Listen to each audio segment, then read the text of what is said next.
sebelum memulai pelajaran, kita sama-sama berdoa agar ilmu yang kalian terima nanti barokah untuk masa depan kalian. Siapa yang mau memimpin berdoa? Oke, ya silakan. Duduk siap, Kak.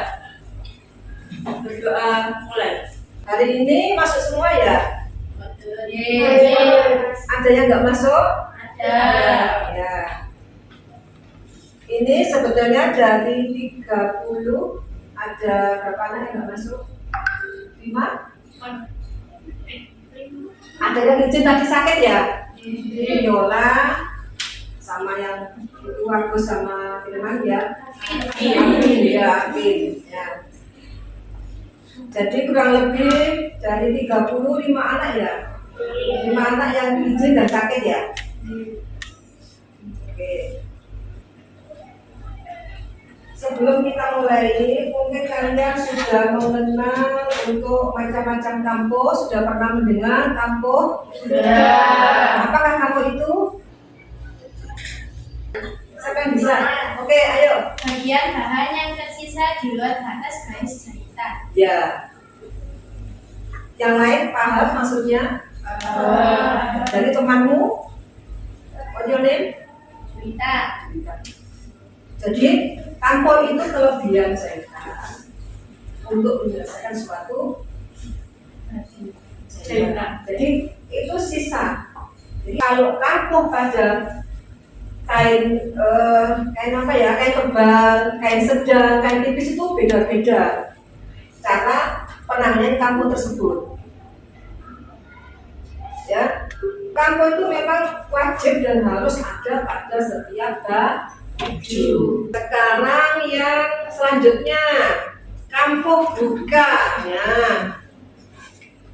kampus buka itu kampus yang tidak sambungannya terbuka atau dibuka. Memang sengaja dibuka. Next ya. Ya. Nah, untuk penyelesaian tepi kampus dapat diselesaikan dengan beberapa cara. Ini dengan cara disetek mesin. Ini sudah saya buatkan fragmen. Tahu fragmen? Apa fragmen itu? Contoh. Contoh apa? Contoh kampus, Bu.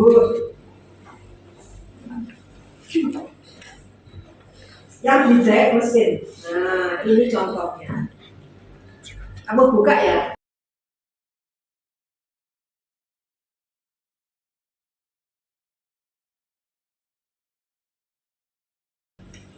Terus next untuk yang diobras. Saya rasa kalau yang diobras rata-rata kalian sudah tahu menggunakan mesin obras biasa. Ya, dibuka kanan kiri menggunakan obras. Oke. Untuk yang selanjutnya, nah ini kampus tepi kain dengan merompok, bukan merampok ya, merompok atau dijahit dengan kain serong.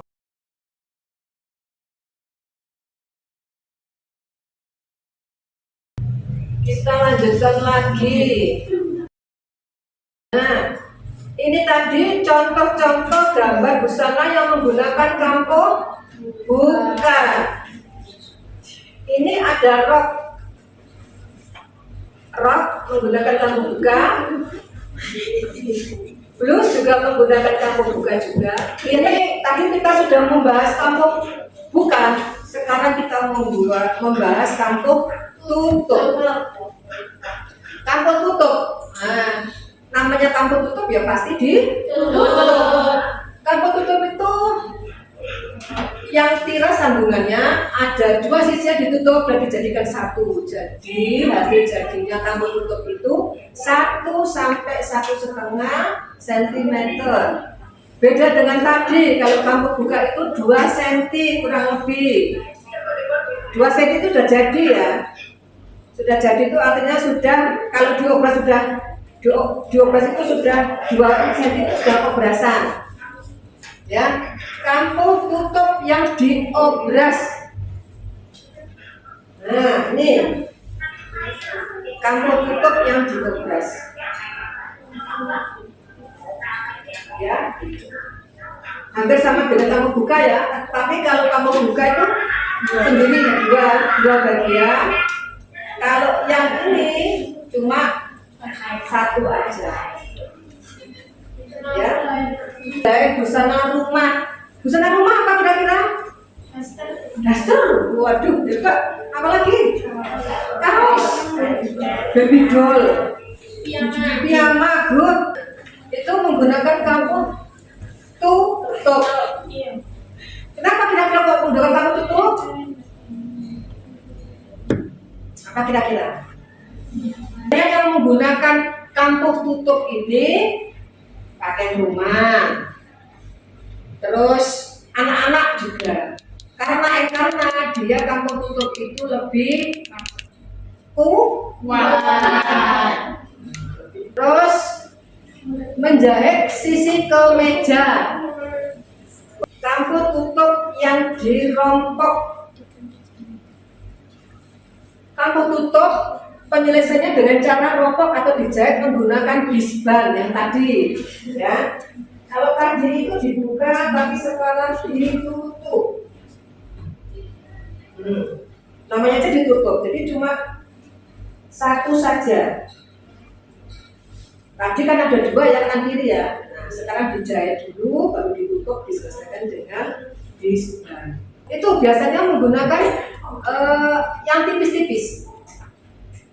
Ya, menggunakan kain tipis, biasanya kain tile, kain chiffon, itu menggunakan kampung tutup yang dirompok ataupun diberi kain bisban ataupun kain serong. Untuk yang macam-macam ini, macam-macam kampung tutup dan tutup yang dirompok itu sekiranya memang ini busana anak menggunakan kampung tutup yang dirompok. Rompok, rompok kayak rampok ya. Kalau sudah ini, nah ini contohnya tadi anak-anak ya. Ini cantik juga. Ini biasanya menggunakan, kalau dilihat dari desainnya tersebut, ini bahannya apa kira-kira? Adem, apa ya? Katun apa lagi kira-kira? Apa?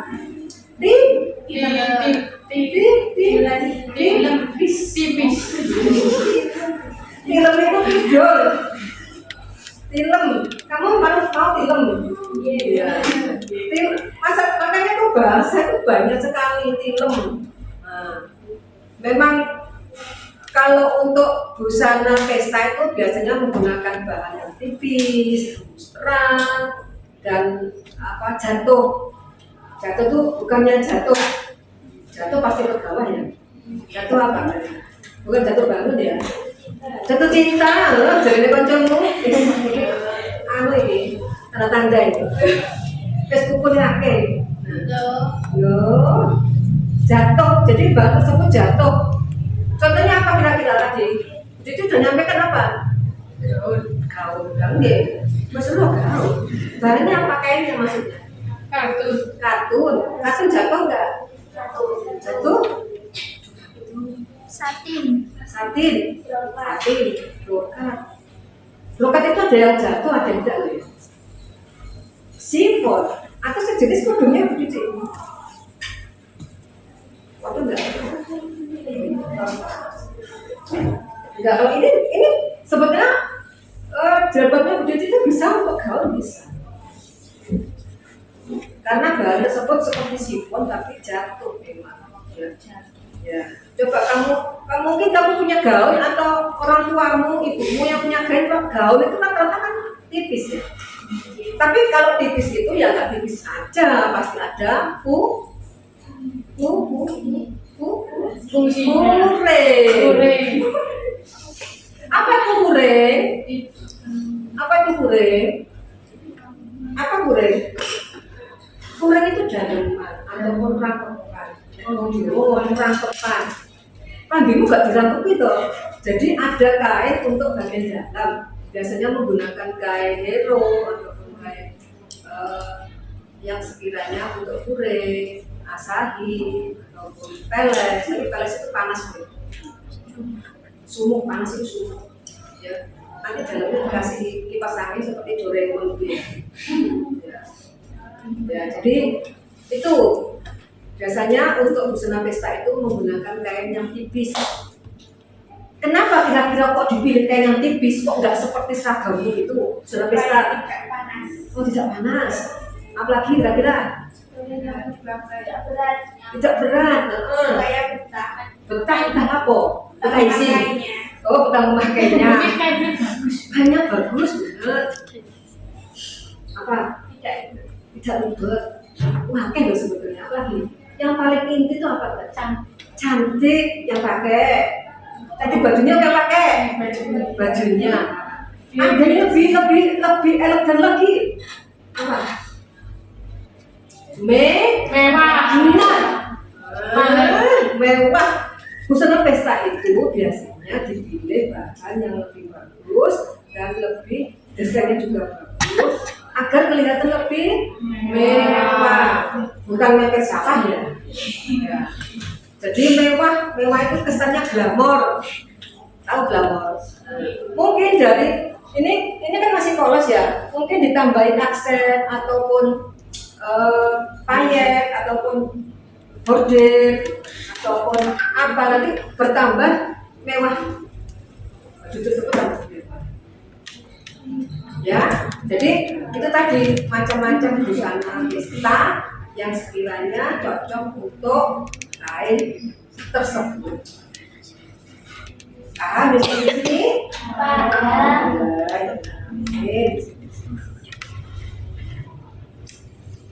Nah, kampuh balik.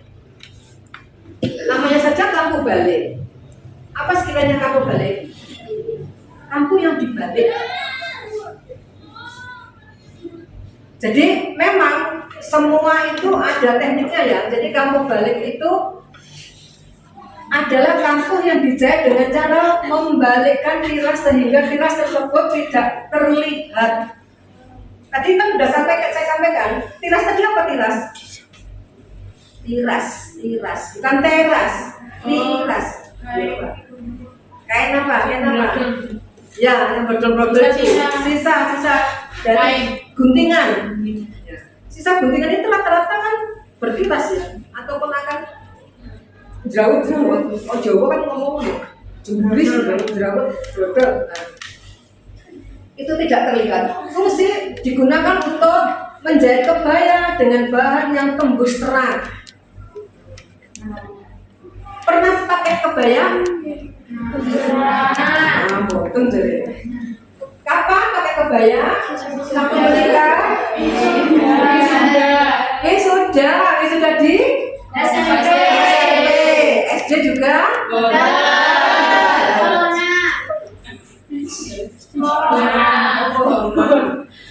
Ya, generasi corona. Mari generasi ini generasi corona ya. Ya, tidak apa-apa, terimalah. Ya, itu untuk kebaya. Yang kedua, pertama menjahit kebaya dengan bahan yang tembus terang. Tadi tembus terang seperti bahan itu tadi ya. Menjahit busana pesta yang terbuat dari bahan halus. Ya. Menjahit busana anak. Bu, anak tuh kok akeh men ya Bu ya. Kamu balik boleh. Kamu tadi apa? Ditutup juga oke. Tutup apa lagi? Tutup apa aja tadi? Tutup apa lagi aja? Peston. Tusuk peston ya. Ayo, tusuk peston. Kamu tutup kan? Apa? Kalau tusuk peston tadi? Kamu buka. Kalau kamu tutup tadi apa aja? Dikobras, dirongkok. Nah, itu semua kamu tertutup. Lah di sini ada kampung balik. Kampung balik itu seperti apa, Bu? Nah, ini saya buatkan contoh fragmennya. Kampung balik. Nah, kelihatan ini makanya saya tunjukkan beda dari kain yang lain karena ini beda cara pengerjaannya. Ya, yang belakang kelihatan enggak? Belakang kelihatan kampung balik. Balik.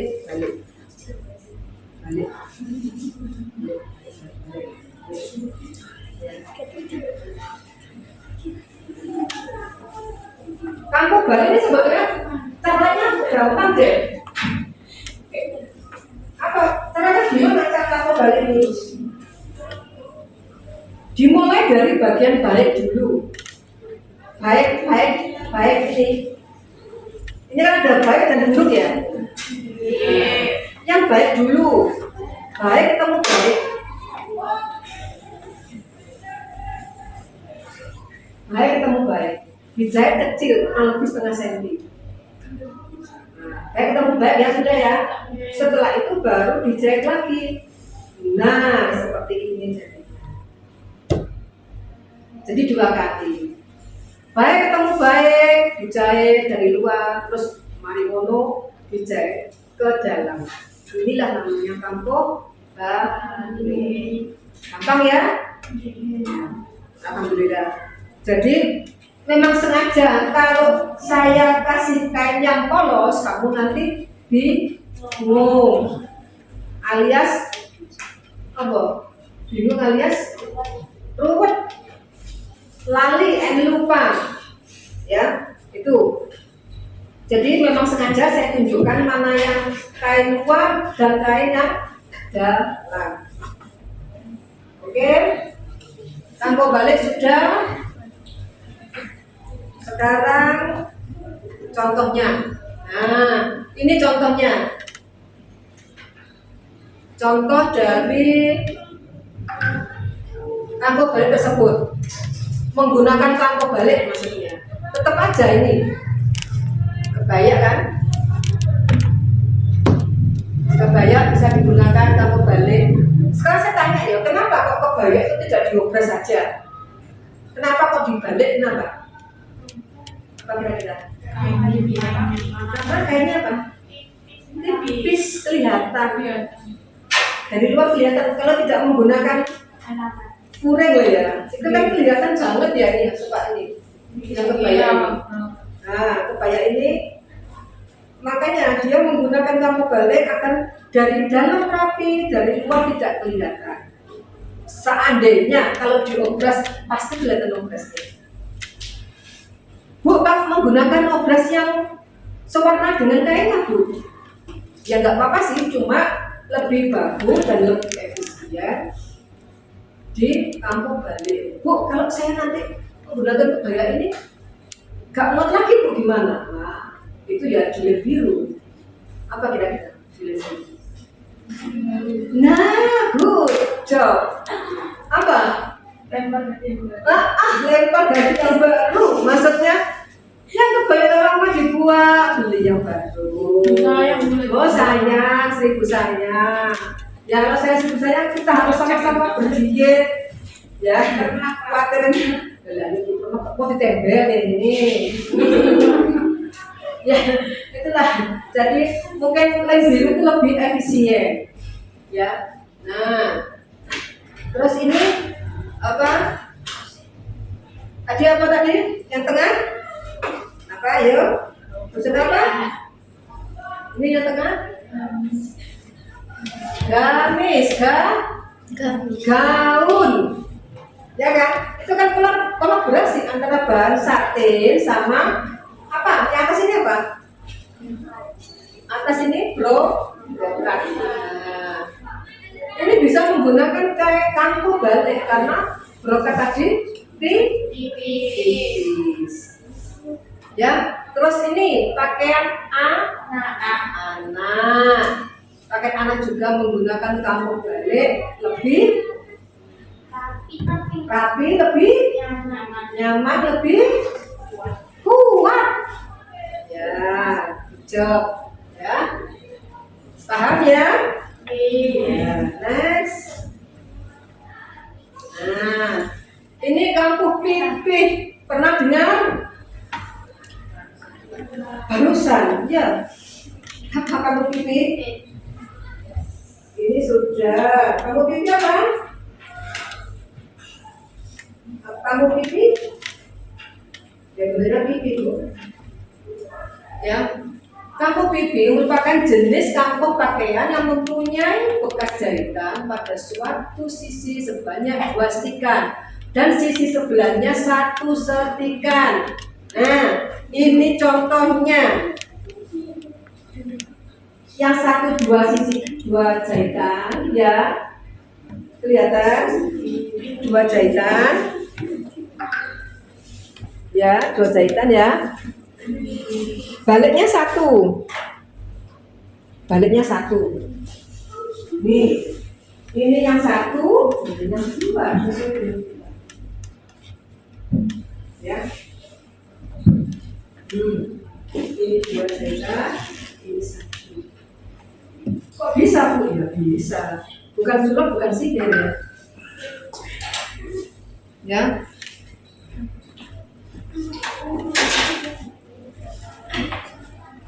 Bu, gimana caranya menjahit? Nah, sebetulnya untuk yang kampuh pipih sama kampuh sarung itu hampir sama. Hanya bedanya kalau kampuh sarung nanti akan kelihatan apa bedanya di situ. Sebetulnya ini kamu jahit salah satu. Sebetulnya kalau kamu menjahit itu kan biasanya digabungkan jadi satu ya. Disamakan ya. Kalau ini tidak disamakan. Nah, panjang sebelah, satunya pendek, satunya panjang. Satunya 1 cm, satunya setengah cm. Setelah setengah cm ini kamu jahit. Nah, ini kamu jahit sampai selesai. Setelah itu baru dibuka, ini dibuka. Ini dilipat. Nah, ini akan menghasilkan 2 jahitan yang sini, tapi yang sini cuma 1. Seperti contohnya ini. 2 dan 1.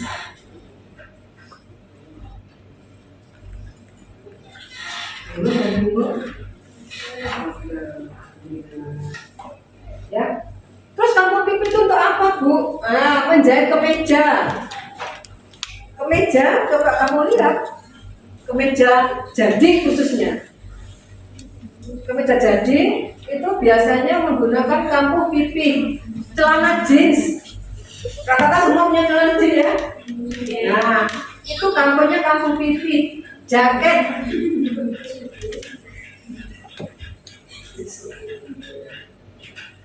Celana apa tadi? Celana jeans sudah, jaket. Jaket. Pakaian bayi. Pakaian bayi ya. Kenapa kok kemeja, celana jeans, jaket itu kok menggunakan kampuh pipih? Kenapa? Kenapa? Kenapa kira-kira? Apa? Apa kira-kira? Lebih kuat. Lebih apa? Rapi, betul. Tapi yang kita ambil di sini yang lebih mengena atau lebih menjurus untuk kampuh pipih tersebut lebih kuatnya. Coba jilid itu kan lebih kuat ya. Jilid aja menggunakan kampuh pipih. Terus jaket yang jadi itu rata-rata menggunakan kampuh pipih. Nah, oleh sebab itu nanti kamu setelah sampai di rumah, kamu akan menemui kampuh pipih itu seperti apa, kampuh sarung itu seperti apa. Nah, apakah sama yang disampaikan Bu Cici tersebut? Ya, nah itulah. Jadi beragam-ragam kampuh yang sudah kamu tahu, sudah kamu peroleh. Ada pertanyaan sampai di sini? Next.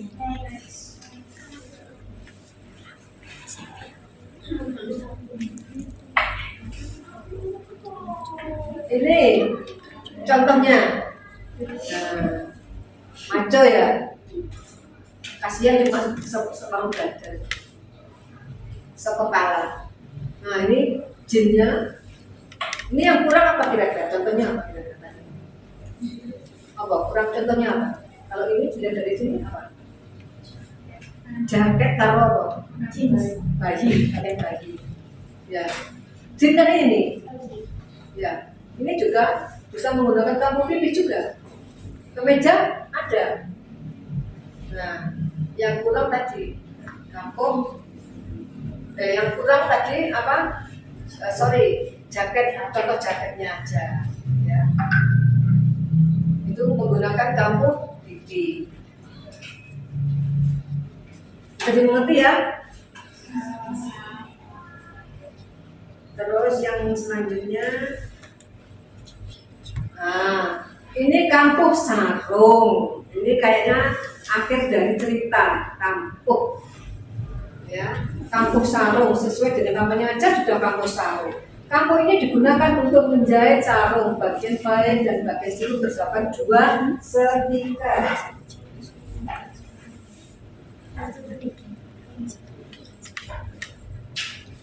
Nah ini dua ya. Halo, hai, betul. Ya dua ya. Kelihatan ya, kelihatan. Oke, pasti yakin.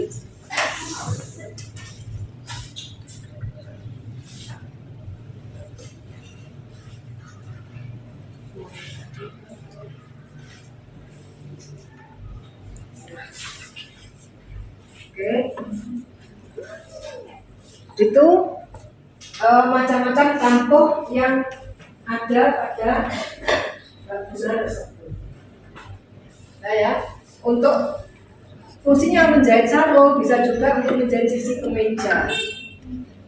Ya, nih sarungnya baik, kan bapak itu mejanya tapi sama. Nah, terus ini, thank you. Nah, setelah itu nanti saya bagikan LKPD. Apa itu LKPD itu? Lembar kerja peserta didik. Nah ini saya bagikan, coba kamu lihat.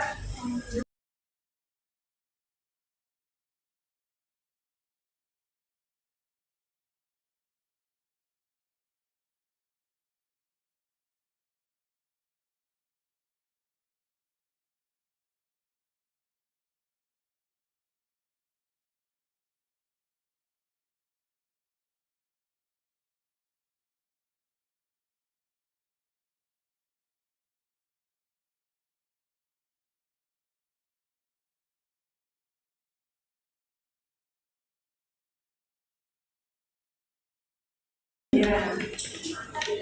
Oke, nah sudah selesai ya pembelajaran ini. Alhamdulillahirobbilalamin. Untuk mengakhiri pembelajaran ini kita sama-sama berdoa agar ilmu kalian barokah. Amin.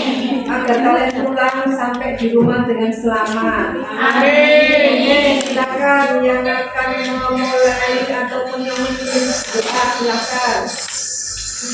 Duduk siap gerak. Doa mulai.